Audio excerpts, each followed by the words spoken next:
Good morning, good afternoon, and good evening. I am the Takanome, and welcome to my humble slice of the internet, or humble slices of the internet, that are my Twitch and YouTube channels. How's everyone doing today?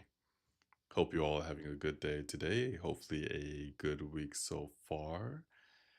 And tonight, we are going to continue reading Clockwork Twist, Book 10, Time by Emily Thompson. Now, for anyone who may be new to the reading stream, I will be more than happy to read the author's bio to you. So, in case you're wondering, who is our author, Emily Thompson? Allow me the opportunity to introduce them to you.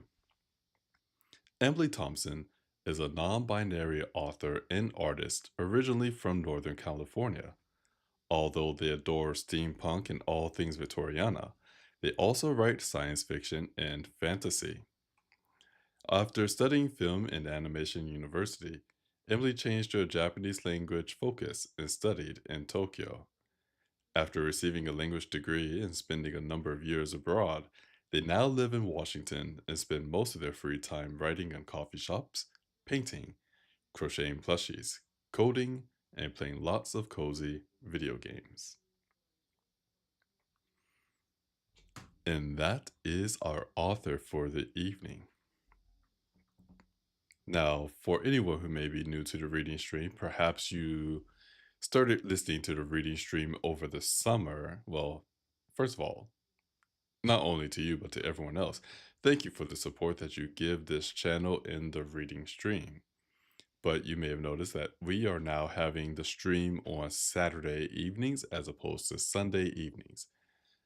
Last Sunday, I did a short stream announcing that we'll be moving back to Saturday evenings.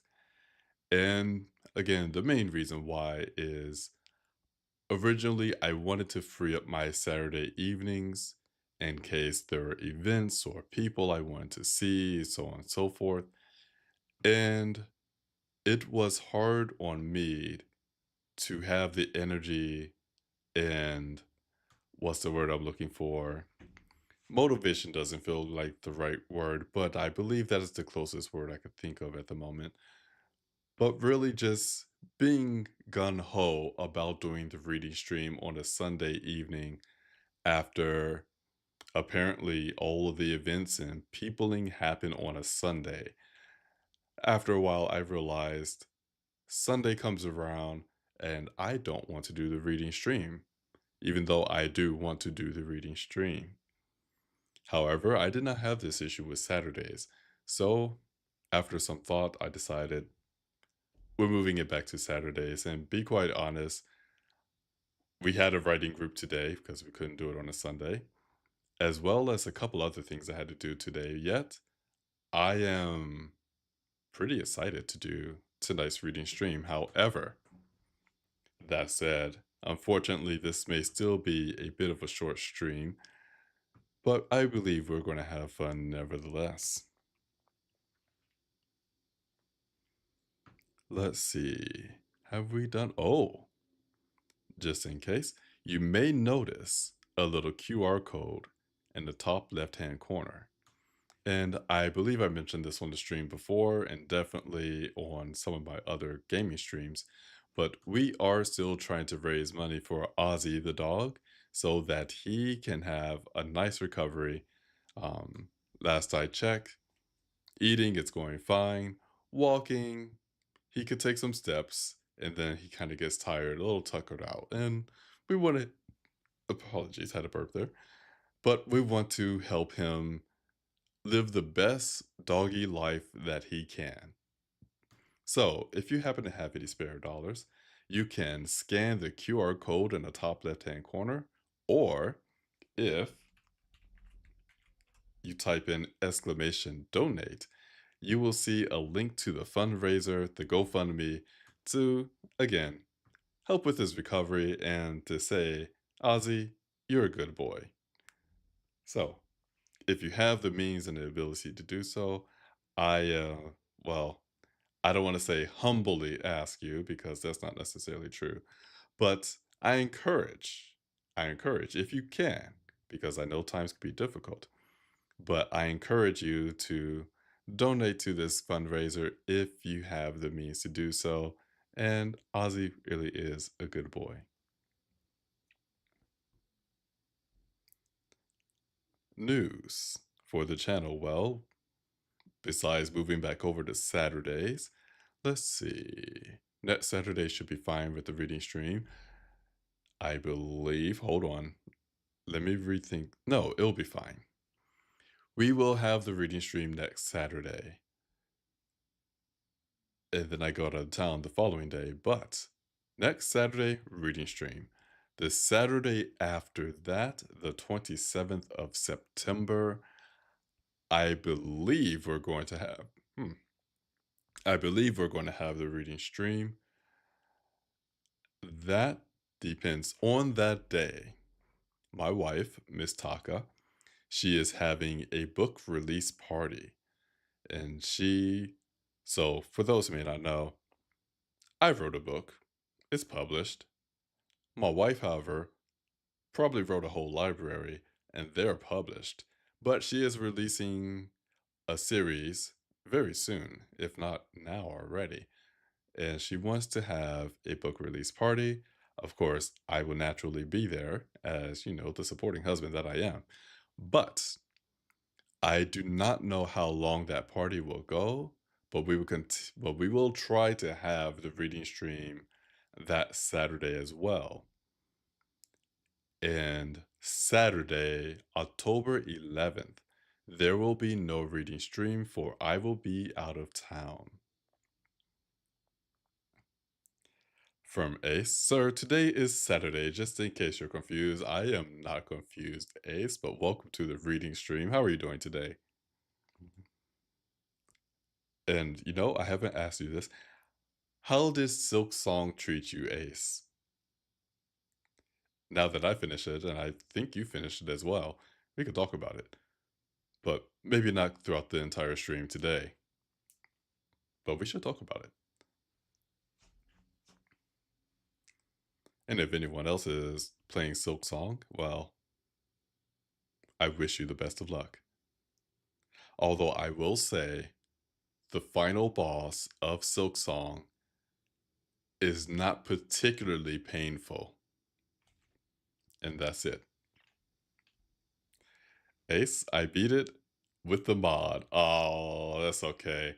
I do think, and I promise we'll get to the story soon, I do believe that they recently pushed some updates that may have stopped bad guys from doing 2 points of damage no matter what bad guy they are. I know they did some damage calculation changes as well with the latest update. But I've noticed recently while I was playing, bad guys don't do 2 points of damage like they used to, which would have been helpful earlier when I was playing the game, but it is what it is. I see from Ace, I can't get into this one place though because I don't have the key. It is not where it's supposed to be. Can you send me a message on the Discord? I'm curious if I've run across that key because I may have. I've done a lot of exploring.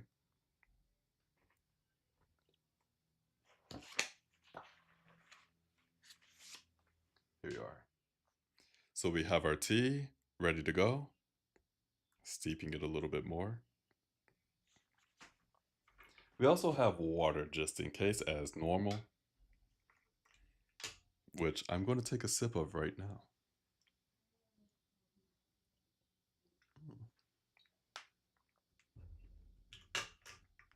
Very well. And with that, we're going to start the reading. So, oh, no, we're not. Because there's one thing, I knew I was forgetting something. There's something I have to do before we begin, and that is the recap. I opened the recap in the wrong program. I cannot read that. One moment. Where is my recap? Where is that located? There you are. Let's open this with the program I can actually use to read easily. So, the recap of the series and story thus far. For most of his life, Twist has been alone. Orphaned as a baby, he would eventually repair clocks in a quiet, cozy shop in London. Thanks to his sight, his supernatural ability, he could repair just about anything simply by touching it to find what is broken. Unfortunately, this worked with people, thus making it virtually impossible for him to make physical contact with others. His life changed when a young woman requested his help to mend the mythical Clockwork Princess. Since he had set off on his adventure, he had discovered new worlds and made powerful friends and allies along the way. With his sky pirate friend Jonas and wonderful clockwork fiancée Mira by his side, the world is a little easier to manage. However, it is not all fun and games. Dangerous and ancient forces wish to see his demise and will do anything to make it come true. Through the use of spells and wit, Twist and his friends have managed to avoid their grim fates. Now, in a monastery in Argentina, Twist and his party finally laid eyes on the time machine Twist's father had built.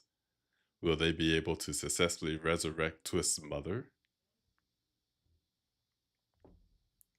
And that is where we are.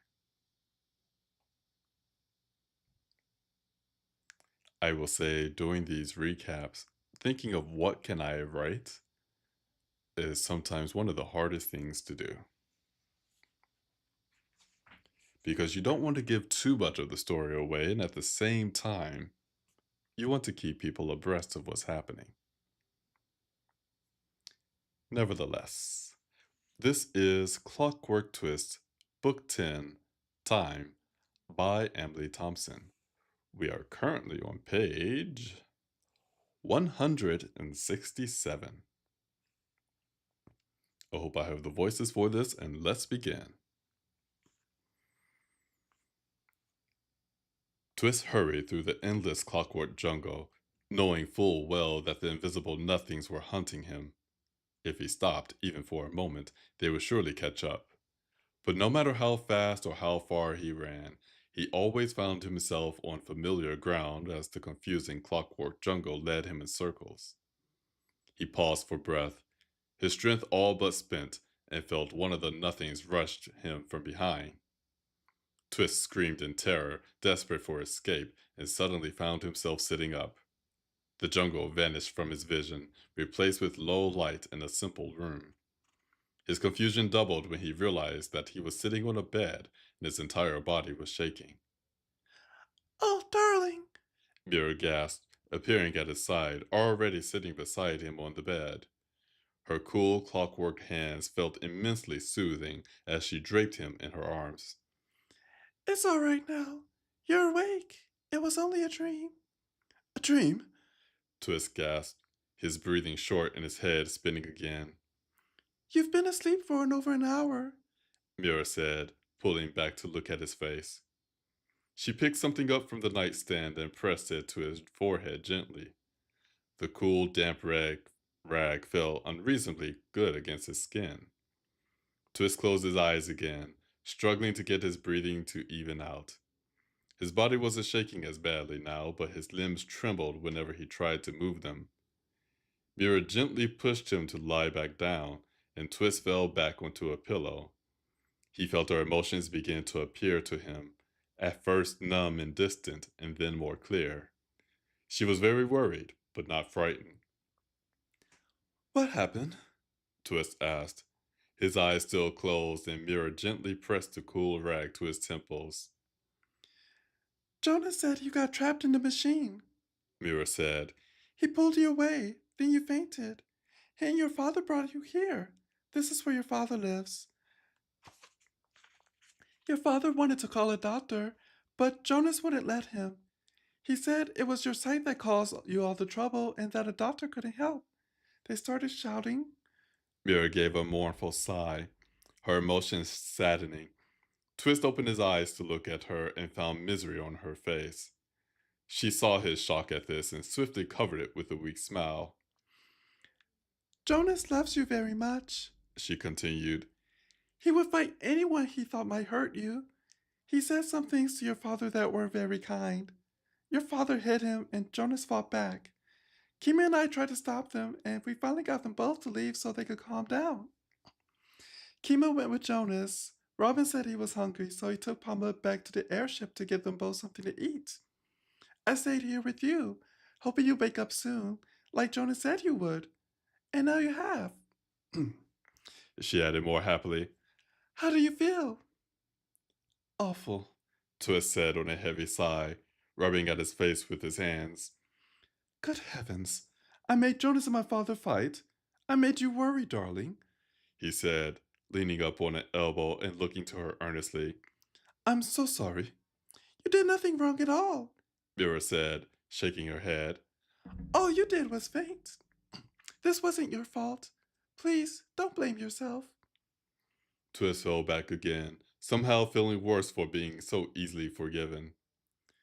I've hit the ground twice today, thanks to my bloody sight. I know, She said gently, petting at the curls around his ear. I wish I could do more for you. Her care, sadness, and empathy flooded into his mind at her touch, soothing a very deep part of his soul. Twist couldn't ignore the irony that her desire to help was what helped him so much. Thank you, my dear. He said, struggling to follow her compassion out of his own misery. You're infinitely kind to me.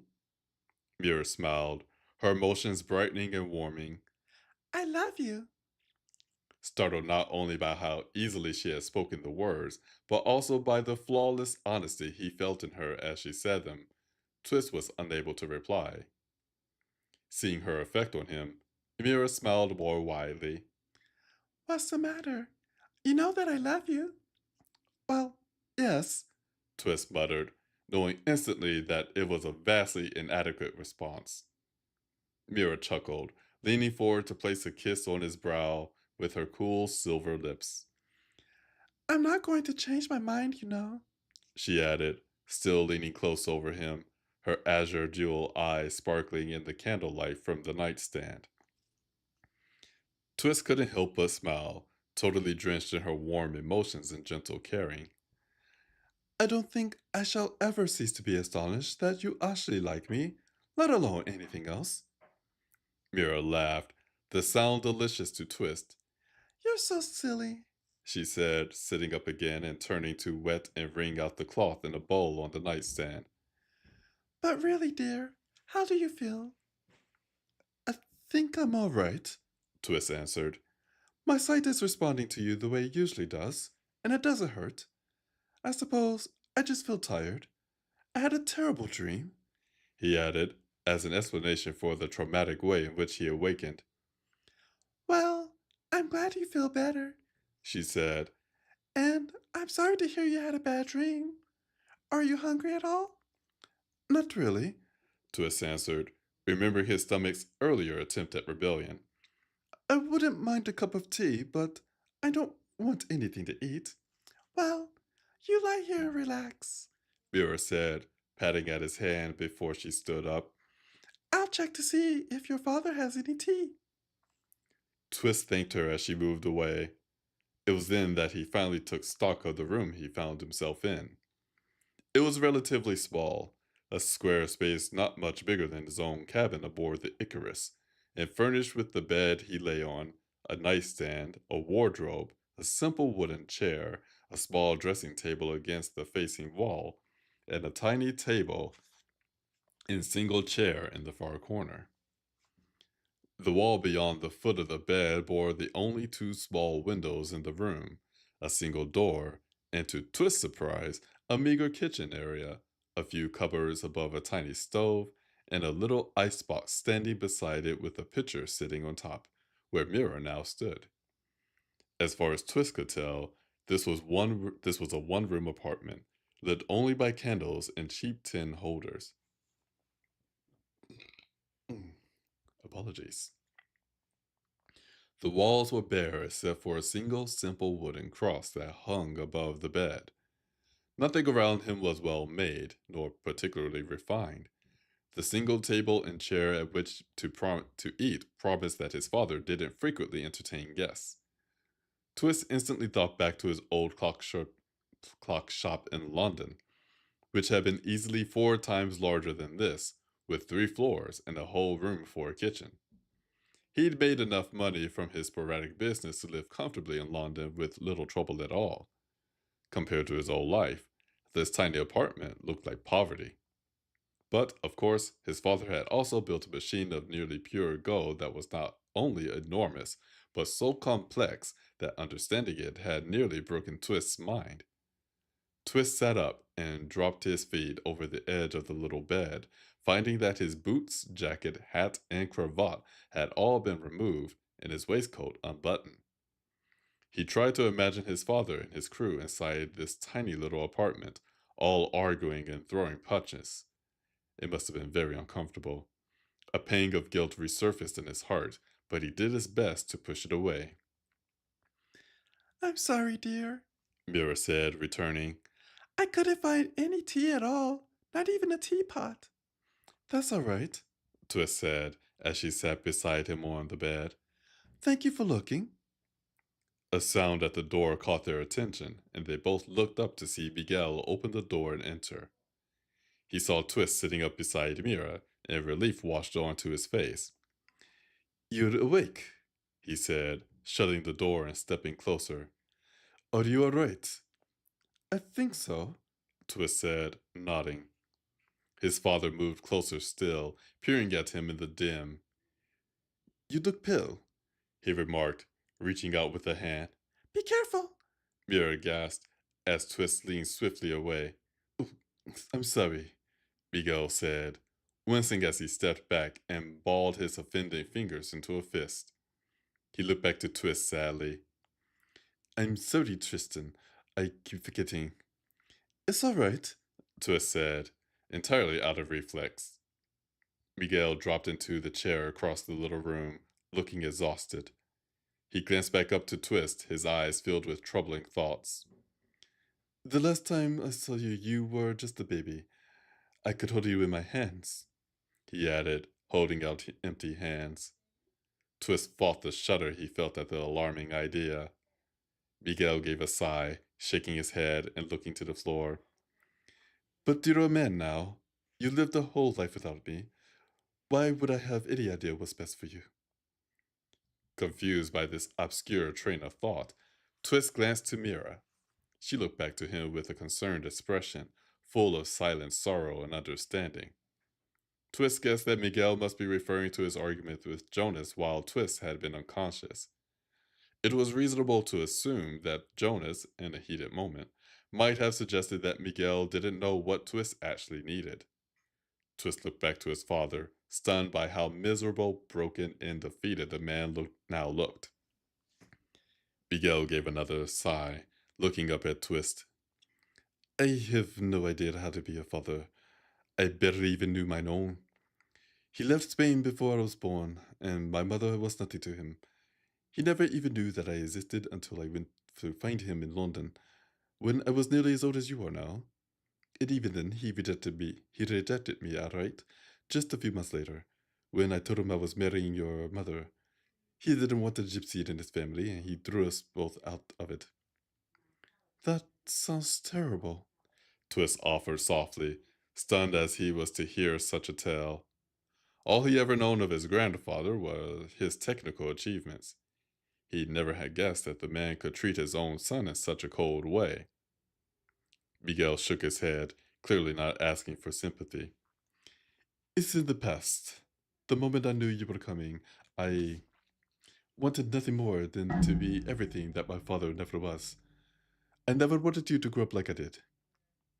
Twist watched, stunned, as his father wiped away a tear. Miguel's breathing remained level, and it was just that one tear, but Twist's heart ached to see it. All at once, the man before him ceased to be a stranger. They both suffered the same boyhood pains. You didn't need a father to become a good man, Twist said, speaking just as much to Miguel as to the boy he himself used to be. You did that all on your own. Miguel met his gaze, and for the first time, Twist felt that he could understand his mind. There was a connection there as thin as spider silk. You don't need to be perfect to be the perfect father to me, Twist went on with more confidence. even if you aren't sure how to play your role. I have no idea how to be a son, either. I'm just glad that you're here with me now so that we can finally puzzle it out. And I'm rather pleased to know that you're a much better person, man. That you're a much better man than my grandfather was. A small amount of warmth spread across Miguel's face, softening his eyes and releasing another tear. And Twist saw the connection between them grow instantly deeper the moment Twist admitted his own feelings of inadequacies. Miguel wiped at his face and then shook his head as if in amazement. You're so much like your mother. He said to Twist, looking at him the same way that Mira did when she was deeply pleased with him. I do? Twist asked. How so? I hardly know anything about her. What was she like? Miguel's form lightened at the thought of her, and his smile grew as his mind filled with memory. Her heart was deepest, Miguel said after a thoughtful pause. no one has ever shown me as much love and understanding as she did. She could just look at you and know exactly what you need to hear every single time. She was fiercely intelligent and infinitely kind, no matter how much her mother tried to make her hide it. He added, his eyes sparkling with subtle but deep devotion as he stared into his own thoughts. Twist glanced at Mira, who sat silent and still beside him, wondering if she also heard the echo of Twist's own words about Mira's kindness from mere moments ago. Mira, however, wore an expression of rapt attention, watching Miguel as if he were an actor on stage performing a soliloquy. Why would Mama want to hide something like that? Twist asked Miguel. Mama wanted her daughter to be just as strong and proud as she was, Miguel answered. but Naomi had a great deal more bravery than Mama ever had. It takes far more courage to show your true heart to the world, to give freely without asking for anything back, that it does to build a fortress around yourself. Twist could only marvel at these descriptions of the woman who had been his mother. Mira and Jonas both gave him their own kind of love, but Twist couldn't imagine growing up with a presence like that in his life from the very start. Thinking back to the single memory he had of her, that brilliant spark of love that he had seen in her eyes made his heart beat quickly. Would it still be there for him if Miguel's machine really brought her back? She sounds wonderful. Twist said, struggling to swallow his sudden anxiety. I wish you could remember when we were all together, Miguel said softly. but those days of life, but those first days of life are always the first to go, I suppose. I do have one memory, Ashley. Twist mentioned. I forgot it until Mama gave me something of my mother's. A bracelet of blue glass beads. When I touched it, my sight showed me my own memory of it from when I was just days old. I saw my mother's face leaning over me and toying the bracelet for me to reach for her with tiny little hands. He said, glancing down to his own now fully grown hands. She was very beautiful. Twist added to Miguel. The memory was only a few seconds long, but as clear to me as the day I first saw it. Miguel seemed amazed by all of this. Did Mama tell you that I gave her that bracelet? When Twist looked to him in surprise, Miguel nodded. I found it on the street, right where Naomi vanished into ferry. Naomi? Twist asked, echoing the name he heard a few times now. It sounded nothing but alien and unfamiliar to him. Was that her name? Oh, yes, I'm sorry, Miguel answered. Your mother's name is Naomi. I didn't realize that you didn't know that. It's fine, Twist said easily. Mama refused to say it, and she didn't say anything about where she got the bracelet from. That makes sense, Miguel said as a shadow of sadness fell on him. You see, it used to bear Naomi's protection charm. She took it off. The moment she did, the fate took her. I think they destroyed the charm as well because the charm wasn't on a string of beads when I got there. They're petty like that. But I know she took off her charm, so I couldn't get away with you, he finished, grimacing and looking away as if in shame. They never would have found her if she hadn't taken it off. Twist felt a shiver race over his skin at the thought of his mother intentionally removing her charm. She known that the Fae were chasing her. She given herself up to protect her family. She'd done it to save her son, and the Fae had killed her for it. Miguel clearly wasn't exaggerating her bravery. I gave the bracelet to Mama as a memento when I saw her again. Miguel's words stopped, and a deep sadness appeared on his face. But in an instant, he seemed to shake it off. And she gave it to you? He asked, as if conversationally. Twist shrugged. She said it was obviously meant more to me than it did to her. Hmm, I'm sure it does, if it lets you see her face again, Miguel said. Did you still have it? It's on the Icarus. Twist answered with a nod. I wish I could see her face again, Miguel said on a heavy breath. but of course, if my device works the way I built it to, I will see her again very soon. Oh yes, I wanted to tell you, Twist said, recalling what he'd seen in the time machine before he got sucked into the emptiness inside the box. there are a bunch of unseated gears in your machine. I saw them before, well, before I looked into that little box in the front. The Doug Star. Miguel asked. Is that what's in there? Twist asked back. I couldn't figure out what it was, but I could see how deeply it was connected to the rest of the machine. I was trying to see what was in there, and then I started getting pulled in. I never felt anything like that before. I couldn't pull it away, no matter what I did. That's what happened? Mira asked. Then the clockwork didn't hurt you at all. It was that nasty star. She added, looking relieved. But the Doug Star is shielded, Miguel said to her. and you were standing anywhere near it. He added to Twist. The gravity shouldn't have affected you at all. I looked past the locks. Twist said with a sigh. My sight can move through anything if I focus hard enough, and when I overtax my sight, it can sometimes make me pass out for a little while. He added, not looking at his father. Does it happen often? Miguel asked, sounding worried now. Not usually, Twist answered.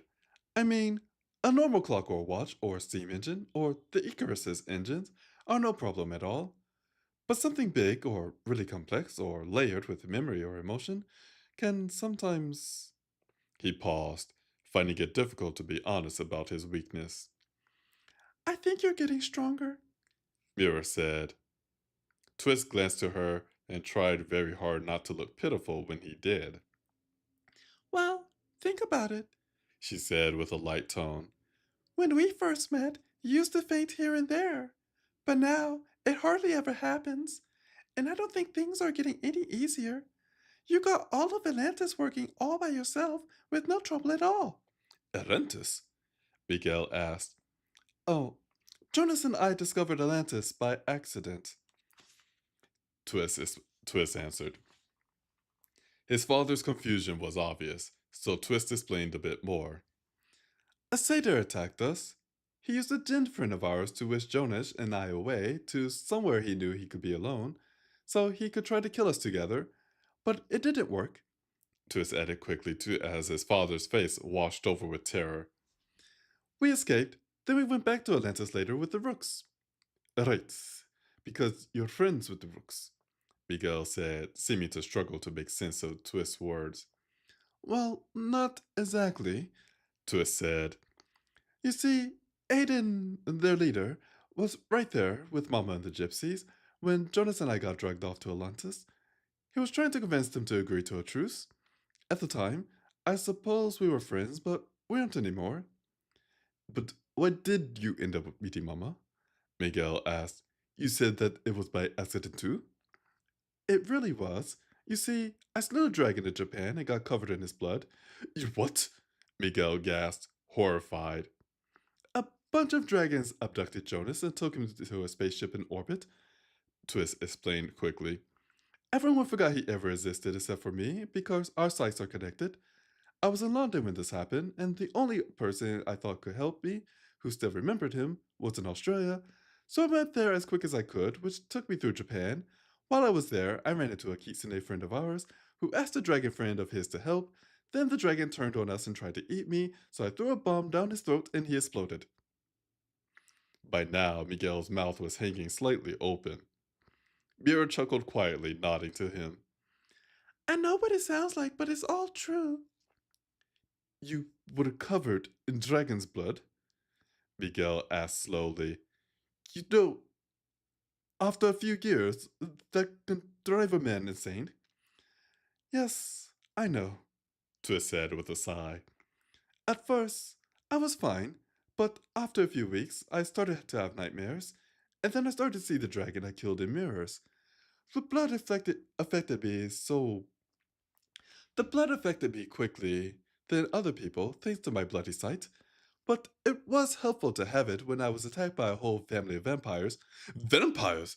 Miguel snapped in alarm. What vampire? What vampires? Miguel, Mira laughed again. Twist ignored her and tried to simply explain the madness of his life as succinctly as possible.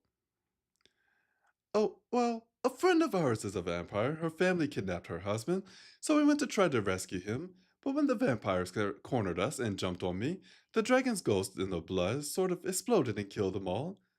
We saved our friends, and they're all fine now. Then after that, I started to go slightly mad from the blood. Jonas knew a family of gypsies, so he just suggested we try asking them for help, and they got it all off, so I'm fine now. But then it turned out that it was Mama's camp and she recognized me. Miguel shook his head, his eyes still wide with shock. All this time, while I've been praying for your health and safety, you've been running around fighting dragons and vampires and discovering lost cities and fairy tale princesses. He stared back at Twist in amazement. Tristan, you're incredible. Twist was surprised by how nice this praise felt to hear, and for a fleeting instant, he considered telling his father about all the other daring and ridiculous things he'd done, but then decided against it. The man was clearly already surprised enough. Sitting beside him, Mira was now smiling proudly from ear to ear.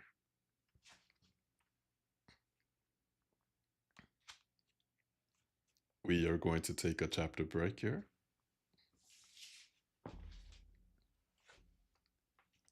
Once again, I want to thank you for joining the reading stream, whether you're here live or you're listening to the VOD. I hope you are enjoying the story thus far, as well as the reading of tonight's story. And just a reminder, we do have a donation still going right now. We are helping Ozzy, the dog, with his surgery recovery treatment. Again, he's doing well, but he will very much love to walk more than a few feet or, maybe even run around a bit and play and be the happy puppy that he is. Because he is not an old pupper, no sirree. He is, I would say, maybe midlife. I think he's about 5 years old, if I remember correctly. So we want to help him out as much as we can. If you have a few dollars to spare, and again, I know times could be rough, but if you do happen to have, let's say, a dollar, $5, or 10, if you like, you could scan the QR code at the top left of this screen that will take you to the GoFundMe page for Ozzy. Or you could always type exclamation donate to get a link to the donation page and, well, help with his recovery. Every little bit counts and every little bit is appreciated. And speaking of donating to things, well, it's not a donation, but tonight we are drinking a staple of the reading stream. Mm. We are drinking the Clockmaker. No, we are not drinking Twist himself, but we're drinking the drink the Clockmaker, which is inspired by this series, Clockwork Twist. And I also looked up how to pronounce this one word that we will get to soon. But the ingredients for the Clockmaker are roasted green tea, orange peel, black tea, pure tea, rose petal, and pine smoke. That's right. Puer, I believe, is pure. Pure. Based on a pronunciation guide I saw. But you may be asking yourself, why, Taka? That sounds absolutely divine delicious.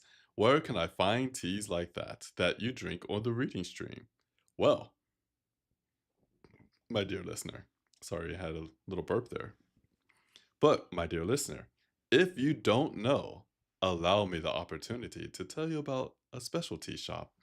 A tea shop that is cozy and warm in the very cold or sometimes dreary Seattle rain. That's right. It is our favorite tea shop in Seattle, Washington that is definitely not sponsoring this stream, although I could pretend that they do. It is Friday afternoon, the tea shop in Seattle, Washington. Woo, you could tell I didn't really plan that out very well, but you know what I did plan out? If you go to www.fridaytea.com, you will find a wide variety of teas that I know will tickle your fancy. Speaking of tickling fancies, for all of you people out there who love pumpkin this season, well, Friday afternoon has pumpkin chai tea. I guess that's a little redundant. Chai is basically tea, but we'll go with it. Pumpkin chai tea. Sure, why not? So, this pumpkin chai is part of the fall seasonals collection, which means it is available from now, literally now, until December 3rd. So if you want to get a taste of this tea, well, get your orders in before December 3rd. Now I know what you're thinking. Taka, why oh why do I want to put in an order for this tea that I never heard of from this website that you always talk about? Well, let me read you the bio here. A fall fave meets the iconic Indian comfort beverage. Our delectable house masala chai gets a seasonal makeover with the addition of real pumpkin pieces in extract. Spicy and complex, with just a hint of sweet. To enjoy this tea the way the chaiwalas do, simmer in a pan on milk. Simmer in a pan of milk on the stove. Stir frequently to prevent scorching for 5 minutes. Then strain and add sugar to taste. Ingredients: black tea, ginger, cinnamon, squash, cardamom, natural vanilla, and pumpkin flavoring. Looking at the reviews, oh wow, there are 13 5-star reviews and one 4-star review. So 14 reviews in total. Largely very popular, it looks like. One person wrote back in February of this year, 2025. This was a great, this was a gift. I hope they like it. Well, I hope they like it too, but they gave it 5 stars. However, this next person looks like they did drink it. 5 stars. The perfect pumpkin chai. And they wrote this in January of this year, 2025. They wrote, is everything you could want from the name. The most pumpkin-y chai-y pumpkin chai I've ever had, and that is what they actually wrote. 10 out of 10 will be getting again. Wow, okay, I enjoy that. It is everything you could want from the name. The most pumpkin-y chai-y pumpkin chai I've ever had. 10 out of 10 will be getting again. I enjoyed that one. That was fun to read. And another review, 5 stars, from December 2024, a hit every time. I am a huge Friday tea fan, and pumpkin chai might be my favorite. It's spicy, it's comfy, it has a hint of pumpkin that adds some sweetness. Cannot recommend enough. And we'll read one more. It's a very short review here, but also December 2024, 5 stars. Chai plus pumpkin equals win. An absolute delight. And again, there are 14 reviews for this tea. This is perhaps one of the most popular teas that we've read on this stream. So if you want to try the pumpkin chai tea or the most pumpkiny chai pumpkin chai tea there is, check out Friday afternoon. You can go to www.fridaytea.com to give it a try, see if you like it.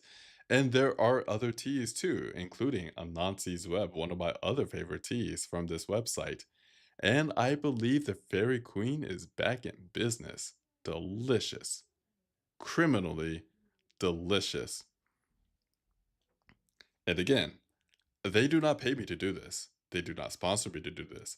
They do not give me free things. They do not say that we'll be your best friend. No, no, nothing like that. I'm kind of sad they don't want to be my best friend, but nothing like that. I enjoy their teas, and I enjoy talking about their teams on the reading stream.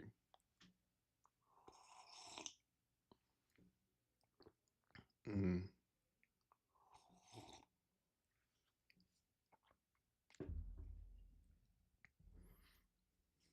So, looking at the time, I believe we will do one more chapter tonight.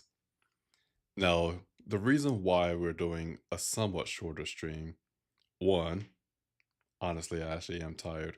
Two, there is a small irritation in the back of my throat. And I don't know if people heard it, but while I was doing Mira's lines, which she had a lot of lines this time, but I can't fault her for that.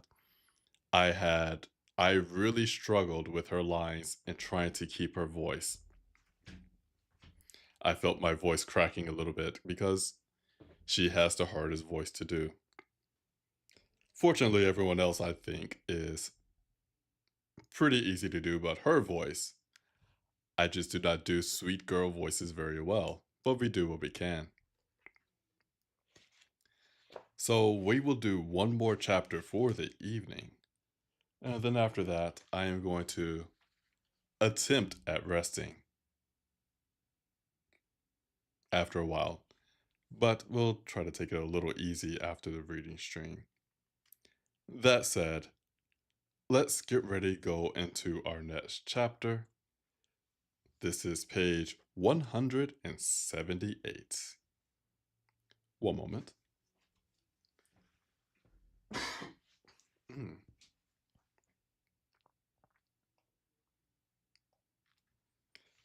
very well. I believe we are ready to go. I'm hoping that my throat holds out, and let's go. Returning to the airship, having left Miguel behind in his apartment, which seemed to be part of a sort of dormitory on the cathedral's grounds, Twist and Mira found that the city streets had all but emptied on this late hour. Without a crowd to battle against, the walk back to the airship docks was swift and easy. They crossed the short plank that led from the iron jetty to the Icarus and found Jonas and Kima both sitting on a few loose crates to one side of the glass enclosed deck. Jonas rose to his feet the instant Twist stepped aboard, coming to meet him halfway. Let me look at you, he said, reaching out to hold the side of Twist's face in one hand as he peered into his eyes with a deep purple gaze. Even from Jonas, this swift physical gesture tightened Twist's nerves, and he flinched involuntarily as the white fog rushed into his sight, cold, anxious, and blinding. Jonas drew his hand back, his eyes flashing golden with alarm for a moment before fading back to purple.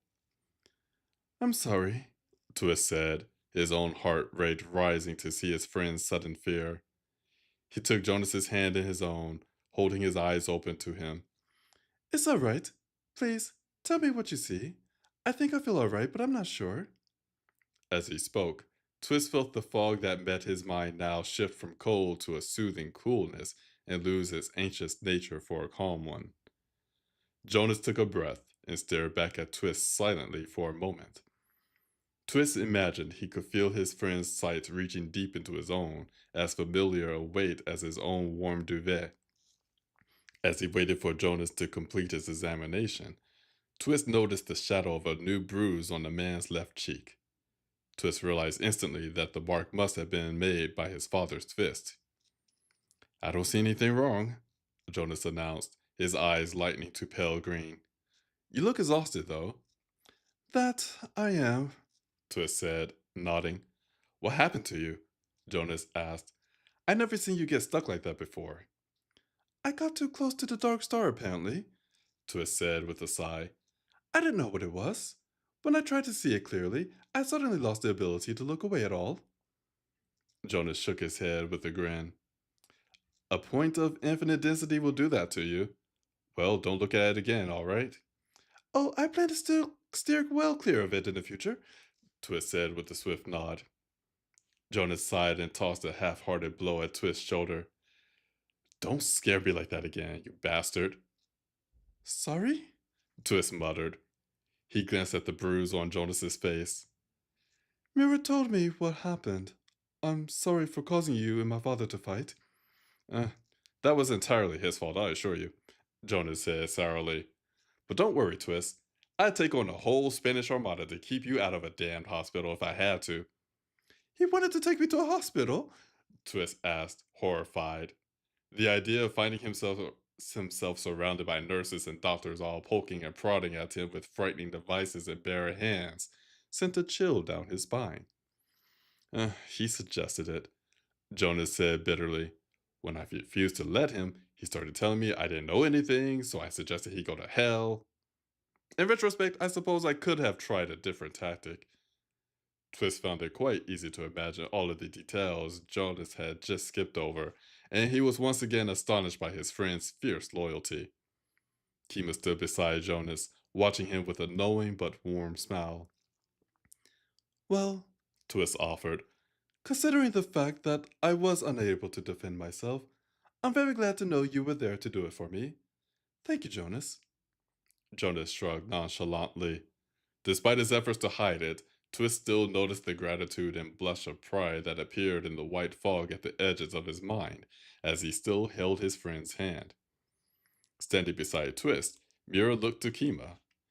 Is it just me, or are they both just adorable sometimes? Jonas shot Mira an alarmed glare. Not just sometimes. Kima said, grinning to Mira. I say they're usually adorable. Mira smiled and nodded at this while Twist felt suddenly rather awkward. Steady on, Jonas growled, false anger flaring to life in the fog in Twist's mind. I'll have you know I'm dashing, not adorable. Kima appeared confused by this and tilted her head to one side, though the wicked glint in her eye didn't fade. You can't be both? Jonas made to reply, but then stopped short. Clearly unsteady, he looked quickly to Twist. Are you going to help me? Are you going to help me here or not? I don't really know what's happening right now, Twist said, letting his own confusion show plainly on his face. Are we actually being insulted or just teased? Because I'm tired enough that I'm inclined to let a bit of good natured teasing go uncontested. Jonas looked suspiciously toward Kima and Mira. They both chuckled at him guiltily. Oh, come now. Mira said. Before Jonas could retort, she moved swiftly closer to him and slipped a hand around his neck, leaning closer to place a chaste kiss on his unbruised cheek. You are a wonderful friend to my darling Twist, She said proudly as Jonas stared back at her in mild shock. I mean you no harm at all, and you know it. I'm sorry, but you simply are adorable. Jonas gave a sigh and looked to Twist in reluctant surrender. Well, there you go. I guess they're still fighting it. We're bloody adorable, apparently, I suppose so. Twist said with his best impression of a serious scowl. Kimo laughed again and shook her head. I'm going to bed. Are you going to be all right now? She asked Jonas offhandedly. Of course, love, Jonas said, looking nearly as exhausted now as Twist felt. Thanks. Kimo gave him a smile and looked to Twist. I'm glad you're feeling better, Twist. Kimo offered to him before turning for the cabins. Good night. Twist and Mirror both replied in kind, but Jonas remained silent until she had gone. Well, Mirror said, before regarding the two of them quietly for a moment. don't stay up too late, dear. She said to Twist. You should get plenty of rest after the day you've had. Twist was somewhat confused to see her then offer a quick goodnight to Jonas and walk away from them toward the cabins, with every obvious intention of leaving them alone together.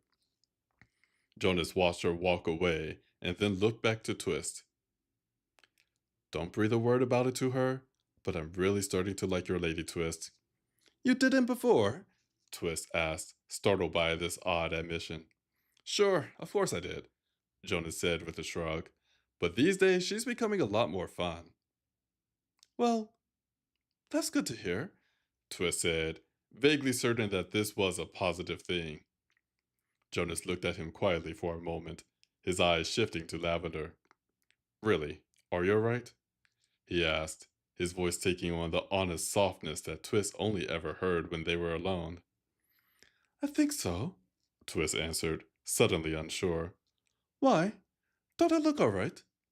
You look fine, but then again, no one has managed to touch you in a while. I could tell that vision you got in the street was pretty bad, and then you got stuck in a dark star, and then there's the fact that you're still holding my hand. Twist glanced down to their hands guiltily, realizing with surprise that he'd nearly forgotten he hadn't let go yet. His pride forced him to now. The soothing, fluffy white fog at the edges of his mind vanished instantly, leaving his mind clear but also somehow sharper and less hospitable. The memory of the young woman's tragic vision returned unbidden. Twist's heart filled with ice instantly, recalling her pain far too clearly. Twist jerked, forcing his thoughts away. Do you want to talk about it? Jonas asked, watching him closely. No, Twist answered quickly. All right, Jonas said, nodding. Then what do you need? Twist looked back at him. Once again, he was instantly loyal. I just need to forget, Twist said on a sigh. That's the only way I've ever found to live with my worst visions. The girl was worse than the Dark Star? Jonas asked, looking concerned. Actually, yes, Twist answered. I'm honestly a bit surprised that I didn't get a warning flash of the future to help me avoid it. Oh, yes, Jonas murmured. I forgot about those. You haven't mentioned having one in a while, but that odd little skill has saved my life more than once. Twist nodded, remembering moments in his past when he witnessed a dangerous or frightening event, and then found himself suddenly jumping back to moments before it. Unlike Jonas's visions of the future, however, Twist's little flashes were always something he could change. He silently began to wonder if the science of his father's time machine had anything to do with the way that either of them glimpsed the future. Well, anyway, Jonas said, I'm sure you'll be plenty distracted in the coming days, messing about with the fabric of time and all that.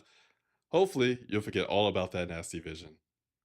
That would be nice, Twist agreed. You best make sure Mira keeps your dreams away tonight. Yes, good idea, Twist said, surprised that he hadn't thought of that yet. When he'd been plagued with nightmares by the ghost of the dragon he accidentally slain, Mira had been able to use her own ghostly nature to flood his sight while he slept, holding all of his dreams at bay. He already suffered one nightmare today, and more were sure to follow. And as to your father, Jonas said, looking troubled, what do you think? Should I just stay away from now? I think he regrets what happened, Twist said, shaking his head. He said as much when he came back, after I woken up. He smiled slightly to Jonas. Besides, I'd rather you were by my side if anything else would happen. Old Twist, Jonas said with a wicked smirk. You'll make me blush. Twist scowled back at him and crossed his arms. Bloody bickerhead. Twist. Jonas chuckled and moved closer, tossing an arm around Twist's shoulders and spilling a fresh cloud of cool, calm white fog into his sight. Come on, Dandy. Let's get you to bed before you faint again, he said, pulling him toward the cabins. Twist grumbled irritably about this, but didn't actually complain. It was too soothing in that nice, fluffy white fog to put up much of a fight.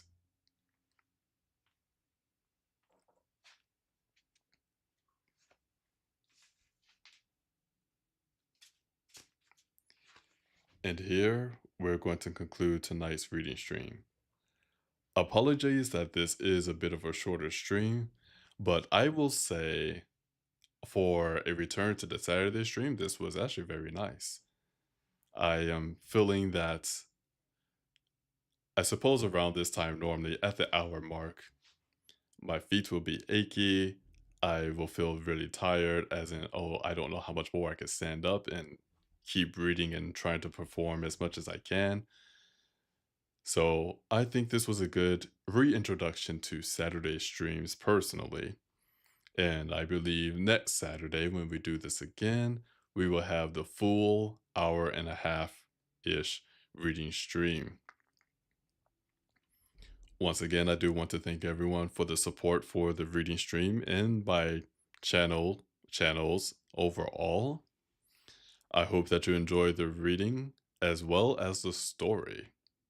Again, top left hand corner, if you are able to donate at all to Ozzy's fundraising to help him, well, rehabilitate with his walking, it would be very much appreciated. And one last time, I will just type this here. If you don't want to use the QR code, here is the link as well in chat. All you have to do is type in exclamation point donate, and you will see the GoFundMe to donate to Ozzy's campaign. With that, I want to wish everybody a wonderful evening, a wonderful day, or whatever time it may be for you. I hope that everyone is staying safe out there and, well, taking care of each other. Until next time, take care and bye bye.